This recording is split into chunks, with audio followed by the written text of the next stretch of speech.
Hi friends எல்லாருக்கும் வணக்கம். எல்லாரும் எப்படி இருக்கீங்க? நாங்க ரொம்பவே நல்லா இருக்கோம். நீங்களும் நல்லா இருக்கீங்கன்னு நம்புறோம். ஸோ இந்த வீடியோ எதுக்கு அப்படின்னு பார்த்தீங்கன்னா, ம் இந்த பார்சல் இந்த பார்சலுக்காக தான் இந்த வீடியோ. ஆனா அதுக்கு முன்னாடி ஒரே ஒரு விஷயம் மட்டும் சொல்லிக்கிறேன். என்ன அப்படின்னு பார்த்தீங்கன்னா, என்னுடைய சாரி பிசினஸ் நான் வந்து கொஞ்ச நாளுக்கு முன்னாடி ஒரு சாரி பிசினஸ் பண்ணிட்டு இருந்தேன். நெறைய பேருக்கு தெரியும். ஸோ புதுசா பார்க்குறவங்களுக்கு தெரியாது. அ அதில வந்துட்டு என்னோட நம்பர் இருக்கு. அது வந்துட்டு அந்த நம்பர் நான் வேண்டாம் விட்டுறலான்னு தான் நெனச்சேன். ஆனா அந்த நம்பர்ல தான் எனக்கு என்குயரீஸ் அதாவது ப்ரமோஷன்லாம் பண்றோம் இல்லையா? ஸோ, அதனால அதில தான் கால் பண்றாங்கன்னு சொல்லிட்டு அந்த நம்பர் நான் அப்படியே வச்சிருக்கேன். நான் வந்து சாரி பிசினஸ் ஸ்டார்ட் பண்ணக்குள்ள எனக்கு அவ்ளோ ப்ரெஷர். டெய்லி கால் வந்துகிட்டே இருக்கும், மெசேஜ் வந்துகிட்டே இருக்கும். அதனாலேயே போயிட்டு அத நான் அதிகமா வந்துட்டு நெறைய பேர் வந்து சாரி ஆர்டர் குடுக்குறதுக்காக பண்ணுவாங்க. சில பேர் வேணும்னே நம்மள டார்ச்சர் பண்றதுக்காகவே பண்ணுவாங்க. அவ்ளோ விஷயம் வந்து நான் அந்த பிசினஸ் பண்ணக்குள்ள நெறைய கத்துக்கிட்டேன். அதனால நான் பொதுவா யாரோட மெசேஜையும் அவ்ளோ சீக்கிரம் பார்க்க மாட்டேன். ஆனா, கொஞ்ச நாளுக்கு முன்னாடி எனக்கு ஒரு மெசேஜ் ஹாய்ன்னு சொல்ட்டு, எப்பயும் கேஷுவலா வரும் இல்லையா? அத மாரி நெனச்சுட்டு நான் வந்து விட்டுட்டேன். அதுக்கப்புறம் பார்த்தீங்கன்னா, ஒரு வாய்ஸ் மெசேஜ். சரி ஏதோ சாரி ஆர்டர் பண்ண வந்துட்டு வாய்ஸ் குடுத்துருக்காங்க போல, அப்படின்னு நெனச்சுட்டு அந்த மெசேஜ் நான் வந்துட்டு ஓப்பன் பண்ணி பார்த்தேன். வாய்ஸ் மெசேஜ் தான்.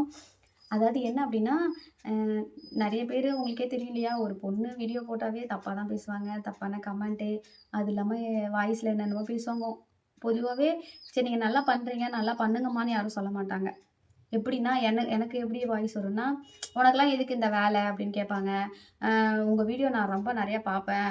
ஸோ வந்து நல்லா இருக்கு. சப்போர்ட் பண்ணுன்னு ஒரு சில பேர் சொல்லுவாங்க.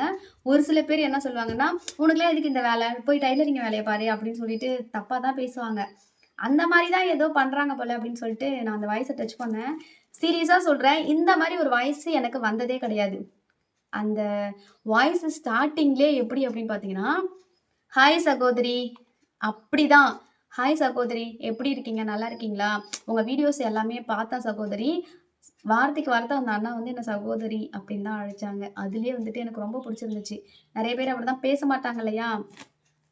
சரி உங்க வீடியோ ரொம்ப புடிச்சிருந்துச்சு. நல்லாருக்கு. நல்லா பண்ணுங்கம்மா. ஸோ வந்து அ உங்களுக்கு நான் ஏதாவது ஹெல்ப் பண்ணணும்னா, நீங்க வந்து கேளுங்க. தயங்காம கேளுங்க. நான் பண்றேன் அப்டின்லாம் சொல்லியிருந்தாங்க. ஸோ நெறைய பேர் கேட்பாங்க. நம்ம வந்துட்டு பொதுவா யார்கிட்டயும் ஹெல்ப்லாம் கேட்கறதே கிடையாது. எப்பவுமே அவங்களா விருப்பப்பட்டு செஞ்சாலுமே வேண்டாம் அப்டின்னு தான் நான் போவேன். அது வந்து அவங்க உழைக்கிறாங்க. அவங்க குடும்பம் நல்லா இருக்கட்டும். அவங்களுக்கு நம்ம உழைக்கிறது நம்ம ஃபேமிலிக்கே பத்த மாட்டேங்குது. ஸோ அதே மாரி தானே எல்லாருக்கும் அப்டின்னு சொல்லிட்டு மோஸ்ட்லி நான் யார்கிட்டயும் எதுவும் வாங்கவே மாட்டேன், வச்சுக்கவும் மாட்டேன். ஆனா அந்த அண்ணா நெறைய தடவ உங்களுக்கு ஏதாவது ஹெல்ப் வேணும்னா கேளு கேளுன்னு சொல்லிக்கிட்டே இருந்தாங்க. அப்ப கூட நான் வந்துட்டு ரிப்ளேவே பண்ணல. எல்லாருக்கும் எப்படி ரிப்ளை பண்ணாம இருக்கனோ, அதே மாரி தான் அவங்களுக்கும் நான் பண்ணல. அ அதுக்கப்புறம் பார்த்தீங்கன்னா, மெசேஜ் பண்ணிட்டே இருந்தாங்க அந்த அண்ணா. நான் வந்துட்டு எதுவுமே பண்ணலையா, அதுக்கப்புறம் நான் வந்துட்டு எப்பவுமே நான் தப்பான கமெண்ட் எதனா வந்துச்சுன்னா, நான் பிளாக்ல தூக்கி போட்டு போயிட்டே இருப்பேன். அந்த அண்ணா வந்து பேசின வார்த்தைகள் வந்து சகோதரி அப்படின்னு தான் பேசியிருந்தாங்க. மத்தபடி எதுவுமே தப்பா பேசல. அதனால நான் அந்த நம்பர வந்து பிளாக்ல போடல. அதுக்கப்புறம் பார்த்தீங்கன்னா, நான் ஒரே ஒரு மெசேஜ் மட்டும் போட்டுவிட்டேன். Only sari order please. Don't another message அப்படின்னு சொல்லிட்டு போட்டிருந்தேன். இங்க அவ்வளோதான். அதுக்கப்புறம் வந்துட்டு சாரி பிக்சர் சென்ட் பண்ணுமா அப்படின்னு போட்டிருந்தாங்க. நான் சாரி பிக்சர்லாம் சென்ட் பண்ணி விட்டேன். அந்த அண்ணா வந்துட்டு கிட்டத்தட்ட நெறைய சாரி ஆர்டர் பண்ணாங்க. 3 சாரி அவங்க தம்பி ஒய்ஃப்‌க்கு. அ அப்புறம் 2 பேருமே தம்பி ஒய்ஃப்ன்னு தான் நெனைக்கிறேன். அவங்க 2 பேருக்கும் 3 சாரி ஆர்டர் போட்டாங்க. அதுக்கப்புறம் பார்த்தீங்கன்னா, அவங்களோட ஒய்ஃப்‌க்கு 2 சாரி ஆர்டர் போட்டாங்க. அவங்க அம்மாக்குன்னு நெனைக்கிறேன். மறந்துட்டேன். மன்னிச்சிடுங்க மறந்துட்டேன். போட்டிருந்தாங்க. ஸோ வந்துட்டு சப்போர்ட் தான். அப்ப வந்துட்டு நான் என்னோட ஜிபே நம்பர அவங்களுக்கு வந்து அனுப்பிவிட்டேன். ஆனா, அவங்களுக்கு வந்து ஜிபே ஃபாரின்ல இருக்கவங்களுக்கு வந்துட்டு ஜிபே நம்பர் வந்து அனுப்ப முடியாதாமே அமௌண்ட்டு. அதெல்லாம் எனக்கு தெரியாதுங்க. அது கூட தெரியாது. அப்ப வந்துட்டு அண்ணா வந்து என்ன சொல்லியிருந்தாங்க அப்டின்னா, ஜிபே நம்பர் வச்சு பண்ண முடியாதும்மா. உங்களுடைய பேங்க் அக்கவுண்ட் நம்பர் வந்துட்டு சொல்லுங்க அப்டின்னு சொல்லியிருந்தாங்களா. அப்ப கூட நம்ம அனுப்பலாமா என்னன்னு தெரியாம, என் ஃப்ரெண்ட் ஒருத்திகிட்ட தான் நான் கேட்டேன். இந்த மாரி நம்மளோட அக்கவுண்ட் நம்பர் கேட்குறாங்க. குடுக்கலாமாடின்னு கேட்டேன். குடுடி ஃபாரின்ல இருக்கிறவங்கலாம் வந்து ஜிபே மூலியமா பண்ண முடியாது. அக்கவுண்ட் மூலியமா தான் பண்ண முடியும். நீ வந்து குடுன்னு சொன்னாங்களா. அவ சொன்னதுக்கு அப்புறம் தான் நான் வந்துட்டு சரின்ட்டு குடுத்தேன். அப்புறம் அந்த சாரீக்கு எல்லாத்துக்குமே அமௌண்ட் போட்டுவிட்டாங்க. நான் போட்ட அமௌண்ட்ட விட அவங்க எக்ஸ்ட்ரா தான் போட்டுவிட்டாங்க. அப்பயுமே நான் சொன்னேன், "அண்ணா இந்த மாரி அமௌண்ட் போடாதீங்க. இந்த மாரி எக்ஸ்ட்ரா இருக்குண்ணா உங்க அமௌண்ட்டு. எனக்கு இந்த அமௌண்ட் வேணாம். நீங்க நம்பர் குடுங்கண்ணா, நான் ரீஃபண்ட் பண்றேன்னு" சொன்னப்ப அந்த அண்ணன் என்ன சொன்னாரு, "நான் வந்துட்டு இங்க ஃபாரின்லேருந்து பண்றேன். நீ அமௌண்ட்லாம் திருப்பி அனுப்ப முடியாது" அப்படின்னு சொல்ட்டாரு. "அண்ணா இந்த மாரிலாம் பண்ணாதீங்கண்ணா. நீங்க இந்த மாரி பண்ணீங்கன்னா நான் என்ன பண்றது? எனக்கு அமௌண்ட்லாம் எக்ஸ்ட்ரா போடாதீங்க. எனக்கு புடிக்காது" அப்படின்னு சொல்லிட்டேன். அவ்வளோதான் முடிஞ்சு போச்சா? அதுக்கப்புறம் பார்த்தீங்கன்னா, நான் வந்துட்டு சந்தோஷ் வந்து எனக்கு கோவிலுக்கு போயிருந்தப்ப கொஞ்சம் பிரசாதம்லாம் எடுத்துட்டு வந்தான். அப்ப வந்து கொஞ்சம் என்னையே மீறி தான் அத கொஞ்சம் அழுக வந்துட்டு கொஞ்சம் சென்டிமென்ட்டா பேசிட்டேன் போல இருக்கு. அதை நான் பேசணும் வீடியோக்காக. சில பேர் சீன் போடுறேன்னு சொல்கிறீங்க, சில பேர் வீடியோக்காக பேசுகிறேன். சத்தியமாக சொல்கிறேன், வீடியோக்காக பேசல. என்னுடைய ரியாலிட்டி என்னமோ அதை தான் நான் பேசுகிறேன். எனக்கு அண்ணா தம்பி யாரும் கிடையாது, அதை தான் நான் வந்து பேசியிருந்தேன். அந்த வீடியோவையும் அண்ணா வந்து பார்த்துட்டு, நீ அண்ணா தம்பி இல்லைன்னு சொல்லிட்டு எதுக்குமே ஃபீல் பண்ணாத, உனக்கு கடைசி வரைக்கும் உன் அண்ணனா நான் இருப்பேன்னு சொல்லிட்டு சொன்னாங்க. தேங்க்ஸ் அண்ணா அப்படின்னு சொல்லிட்டு இந்த சிம்பிள் மட்டும் தான் போட்டேன். அதுக்கு கூட அந்த அண்ணாக்கு நான் ரிப்ளை பண்ணலை. எனக்கு வந்துட்டு ஃபாரின்லேருந்து இவ்வளோ திங்ஸ் வாங்கி எனக்கு அனுப்பியிருக்காங்க அந்த அண்ணா. எப்படி சொல்கிறதுனா, நம்ம கடலூர் டிஸ்ட்ரிக்ட் பொண்ணு, உனக்கு நான் சப்போர்ட் பண்ணலன்னா வேறு யார் சப்போர்ட் பண்ணுவா? உனக்கு அண்ணா தம்பி இல்லை, அப்பா இல்லை, அப்படிலாம் நீ கவலைப்படவே படாத. உனக்கு அண்ணனா கடைசி வரைக்கும் நான் இருப்பேன். உன் பிள்ளைங்களுக்கு ஒரு மாமனா இருப்பேன் அப்படின்னு சொல்லிட்டு எனக்கு வந்து திங்ஸ் வாங்கி அனுப்பியிருந்தாங்க. இதுக்குமே வந்துட்டு நீங்கள் எனக்கு அனுப்பவே கூடாதுண்ணா, நான் இதெல்லாம் யாருக்கிட்டையும் வாங்கி பழக்கமும் கிடையாது, நான் வாங்கவும் மாட்டேன், உங்களோட உழைப்பு எனக்கு தேவையில்லைன்னு சொல்லிட்டேன். ஆனால் வந்து ரொம்ப கம்பல் பண்ணி எனக்கு டெய்லியும் நான் அந்த மாதிரி வாங்கி வச்சுட்டோமா, நீ எனக்கு அனுப்புமா, அட்ரஸ் அனுப்புமா சொல்லி அப்போ கூட என்னோட அட்ரஸ் நான் அனுப்பலை அண்ணாக்கு. யோசிச்சுட்டே தான் இருந்தேன். நான் வந்துட்டு அவங்க உழைச்சி எனக்கு வாங்கி கொடுக்குறதுல எனக்கு அதை ஏற்றுக்கிறதுக்கு ஒன்றும் மனசு இல்லை. ஆனாலுமே வந்துட்டு ரொம்ப கம்பல் பண்ணி கேட்டாங்க. எல்லா திங்ஸும் வாங்கி வச்சுட்டு எனக்கு வீடியோ ஃபோட்டோவோட அனுப்பிட்டாங்களா, என்ன பண்ணுறதுன்னு தெரியாமல் நான் வந்து அனுப்பிவிட்டேன். அண்ணா தான் வந்துட்டு எனக்கு இதெல்லாம் வாங்கி அனுப்பியிருக்காங்க. அவங்களும் டிஸ்ட்ரிக்ட் தான். எத்தனை பேருங்க இந்த மாதிரி ஒரு அண்ணன் கிடைப்பாங்க? கூட பிறக்காத ஒரு அண்ணன் இந்த மாதிரிலாம் எத்தனை பேருக்கு கிடைப்பாங்கன்னு எனக்கு தெரியல. சத்தியமாக எனக்கெல்லாம் கிடைச்சதில்ல. எல்லாருக்குமே இந்த பங்காளிங்க வகையிலலாம் நிறைய பேர் அண்ணன் இருக்காங்க. அவங்களுமே சொல்லுவாங்க, எனக்கு பொங்கல் வரிசை செஞ்சாங்க, சீர் செஞ்சாங்க அப்படின்னு சொல்லக்குள்ள எனக்கு அழுக வரும். அதெல்லாம் வந்துட்டு தான் நான் அந்த வீடியோவில் போட்டிருந்தேன். அதை வந்துட்டு அண்ணா இல்லை, நீ எதுக்காகவும் அழக்கூடாது, உனக்கு அண்ணன் கடைசி வரைக்கும் நான் இருப்பேன்.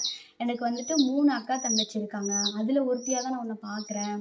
கண்டிப்பாக நான் ஃபாரின்லேருந்து வந்தேன்னா என்னோடய ஃபேமிலியே கண்டிப்பாக உனக்கு அண்ணி பசங்களை எல்லாத்தையும் கூட்டிகிட்டு நான் வீட்டுக்கு வருவேன் அப்படின்னு சொல்லி சொன்னாங்க. உனக்கு அண்ணனா இருப்பேன்ற அந்த ஒரு வார்த்தையே எனக்கு வந்து பல கோடிக்கு சமம். சத்தியமாக சொல்கிறேன். இதை நீங்கள் வந்து சீனுக்காக சொல்கிறேன், வீடியோக்காக சொல்கிறேன், நீங்கள் எப்படி வேணால் எடுத்துக்கோங்க. எனக்கு வந்து நான் மனசுல இருந்து தான் சொல்றேன். ஏன்னா அண்ணா இல்லாத ஏக்கம்லாம் என்ன மாதிரி பெண்களுக்கு கண்டிப்பா தெரியும். அழுகக்கூடாதுன்னு நினைக்கிறேன். ஆனா அண்ணன்ற அந்த வார்த்தைக்கே அவ்வளோ வேல்யூ, அவ்வளோ அழுக வருது.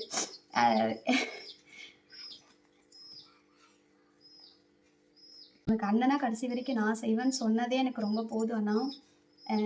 கண்டிப்பா எனக்காக வந்து நான் உனக்கு அண்ணனா இருக்கேன்னு சொல்லி இந்த திங்ஸ்லாம் வாங்கி கொடுத்துருக்கேன் இல்லையா? ஸோ அண்ணா வந்து என்னெல்லாம் வாங்கி கொடுத்துருக்காங்கன்னு பார்க்கலாமா? எனக்கு அழுக தான் வருது. நாங்கள் இப்படிலாம் ஒரு பார்சல் ஃபாரின்லேருந்து வந்து இப்படிலாம் ஒரு பார்சல் எங்கள் ஃபேமிலியில் பிரிச்சதே கிடையாது. எங்கள் அப்பாவுமே வந்து நான் வெளிநாடு போகிறேன்னு சொல்லிட்டு இருப்பாரு. ஆனால் கடைசி போகவே இல்லை, போயே சேர்ந்துட்டாரு. நம்ம ஓப்பன் பண்ணலாமா என்ன இருக்குன்னு சொல்லிட்டு? ஆக்சுவலாக இது வந்துட்டு இந்த பார்சல் நம்ம வீட்டுக்கு வந்து 2 டேஸ்க்கு மேலே ஆயிடுச்சு. ஆமாம், ஆனால் நாங்கள் இன்னும் ஓப்பனே பண்ணலை. உங்கள் கண்ணு முன்னாடி தான் ஓப்பன் பண்ணணும்னு சொல்லிட்டு நாங்கள் ஓப்பன் பண்ணலை, அப்படியே தான் வச்சுருந்தேன். அவங்க அண்ணா வந்துட்டு வீடியோலாம் எதுவுமே போடக்கூடாதுன்னு தான் சொல்லி சொன்னாங்க. நீ வீடியோ எதுவுமே போடாதம்மா அப்படின்னு சொல்லிட்டாரு.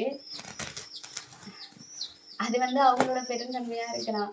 எனக்கு வந்து இப்படிலாம் யாரும் செஞ்சது கிடையாது இல்லையா? என்னோட ஒரு மெமரிபிளுக்கு தான் இந்த வீடியோ. அவங்க வந்துட்டு வீடியோ போடக்கூடாதுன்னு தான் சொல்லிட்டாங்க.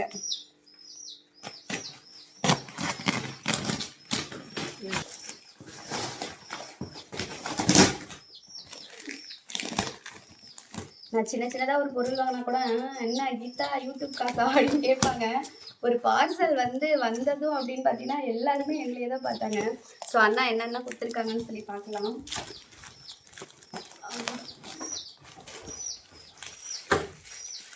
ஃபர்ஸ்ட் பார்த்தீங்கன்னா சாக்லேட்,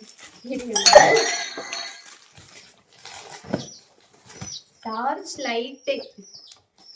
ஸோ லைட்டு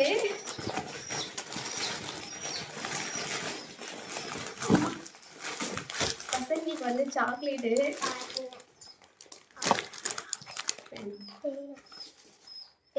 இது வந்துட்டு இது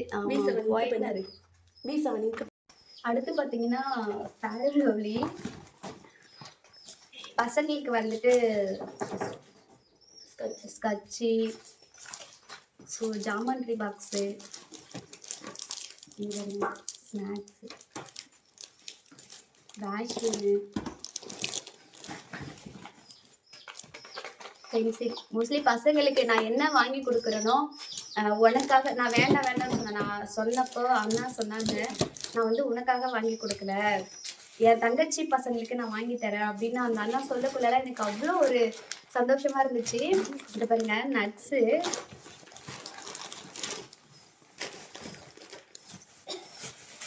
இதுல என்ன இருக்குன்னு பார்க்கலாமா? பெயின்காக. ஸோ பெயின்காக தைலம், இதுதான் என்னோட ஃபேவரெட்டு. இது இல்லைன்னா நான் இல்லை. அந்த மாதிரி தைலம் எல்லாமே வாங்கி கொடுத்துருக்காங்க. ஸோ தைலம் வாங்கி கொடுத்துருக்காங்க. தெரிஞ்சிருக்கு போல என்னை பற்றி நிறையா வந்து சர்ச் பண்ணியிருக்காங்களா என்னன்னு தெரில. மோஸ்ட்லி இந்த பொண்ணுக்கு ரொம்ப உடம்பு சரியில்லாமல் தான் இருக்குது, அதனால தேவையானதை தான் வாங்கி கொடுத்துருக்காங்க. அண்ணா வந்துட்டு எனக்கு வாய்ஸ்லேயே சொல்லியிருந்தாங்க, உன்னோடைய நம்பர் நான் நிறைய சர்ச் பண்ணி பார்த்தோமா கிடைக்கவே இல்லை, எனக்கு எப்படியாவது அனுப்புங்க அப்படின்னு சொல்லிட்டு. அப்புறம் பவுடரு, டேட்ஸு, ஸோ சாக்லேட்டு, 2 பேருக்குமே வந்துட்டு ஜாமான் பாக்ஸ் வாங்கி கொடுத்துருக்காங்க. அடுத்து பார்த்தீங்கன்னா இதில் என்ன இருக்குன்னு பார்க்கலாமா? பேண்டி ஷாம்பு வாங்கி கொடுத்துருக்காங்க.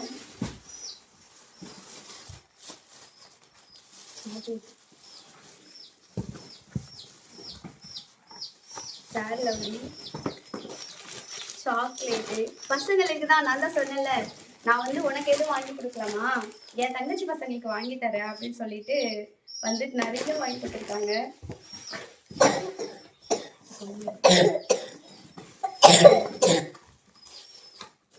பாருங்க இந்த பாக்ஸ் ஃபுல்லா பென்சில் இருக்கு. இது ஃபுல்லா வந்துட்டு பென்சிலு, எரேசரு, ஷார்ப்னரு. அடுத்து பார்த்தீங்கன்னா டீ தூள் தானே இது, லிப்டன் டீ தூள் தான். நிறைய சாக்லேட். பார்த்தீங்கன்னா 2 பேருக்குமே வந்து தனித்தனியாக வாங்கி கொடுத்துருக்காங்க. 2 பாக்ஸ் எல்லாத்துலேயுமே. இந்த 2 வாள்களுக்கும் தனித்தனியாக வாங்கி கொடுத்துருக்காங்க.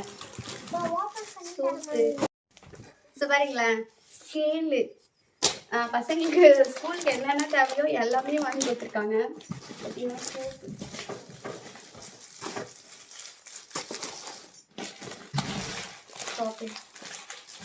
எடுக்க எடுக்க வந்து வந்துட்டே இருக்கு. ஸோ அந்தளவுக்கு வாங்கி கொடுத்துருக்காங்க. பார்த்தீங்கன்னா எல்லாமே சாக்லேட் ஐட்டம் தான். எல்லாத்துலேயுமே 2 வாங்கி கொடுத்துருக்காங்க. பென்சிலு, எரேசரு, அந்த பாக்ஸு, ஸ்நாக்ஸு, அதாவது நட்ஸு எல்லாமே வந்து ஆளுக்கு ஒரு பாக்கெட் அந்த மாதிரி தான் வந்து வாங்கி கொடுத்துருக்காங்க. 2 இனியாவுக்கு. இங்கே வா, இங்கே வாங்கிட்டு வா. பார் நெயில் கட்ரு. ஸோ அவ்வளோதான் வந்துட்டு நம்ம பாக்ஸ் ஓப்பன் பண்ணியாச்சு.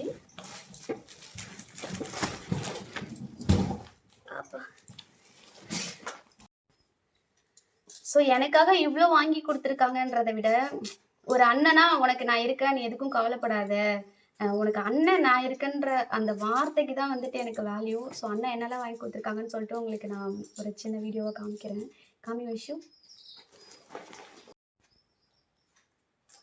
ஸோ எங்களுக்காக வந்துட்டு இவ்வளோ திங்ஸ் வாங்கி கொடுத்துருக்கீங்க, ரொம்பவே நன்றி அண்ணா. ஆமாம், ஸோ இவ்வளோ திங்ஸும் அண்ணா தான் வாங்கி கொடுத்தாங்க. கூட பிறந்தவங்க கூட வந்துட்டு எப்படிலாம் செய்வாங்களான்னு தெரியல. நிறைய பேருக்கு அந்த மாதிரி நல்ல அண்ணன்கள்லாம் அமைஞ்சிருக்காங்க. நிறைய பேருக்கு அண்ணன்னு யாருன்னு தெரியாத அளவுக்குலாம் இருக்காங்க. ஸோ எங்களுக்குலாம் அப்படிதான் அமையும். ஆனால் ரொம்பவே நன்றி. மியா தேங்க்யூ சொல்லு. தேங்க்யூ. ஸோ ரொம்பவே நன்றி. ஸோ இந்த மாதிரி உங்களுக்கு எல்லாம் வந்துட்டு யார் சர்ப்ரைஸாக வந்து வாங்கி கொடுத்துருக்காங்க, ஸோ இந்த மாதிரி உங்கள் அண்ணா யாரெல்லாம் வாங்கி கொடுத்துருக்காங்கன்னு சொல்லிட்டு கமெண்ட் பண்ணுங்க. உங்கள் தங்கச்சி யாருக்கெல்லாம் ரொம்ப பிடிக்கும்னு சொல்லுங்க.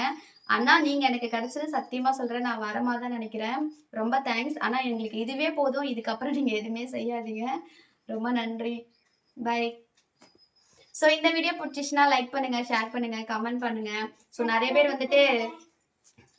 வந்துட்டு சீன் போடுறதுக்காக ரீல்ஸ் பண்ணிட்டு இருக்கேன் அப்படிலாம் சொல்றீங்க. எனக்கு அந்த சீன் போடலாம் தெரியாது. நான் வந்துட்டு என்னோட ஃபேமிலிக்காக தான் ரீல்ஸ் போட்டுட்டு இருக்கேன். என்னுடைய ரீல்ஸ் பார்த்தாலும் தெரியும், என்னுடைய விளாக் பார்த்தாலுமே உங்களுக்கு தெரியும். நான் வந்து என் ஃபேமிலிக்காக தான் வந்துட்டு வீடியோ பண்ணிட்டு இருக்கேன். ஓகேவா? பாய். பாய். சொல்லு. லைக் பண்ணுங்க, ஷேர் பண்ணுங்க, கமெண்ட் பண்ணுங்க, சப்ஸ்கிரைப் பண்ணுங்க. தேங்க்யூ. பாய்.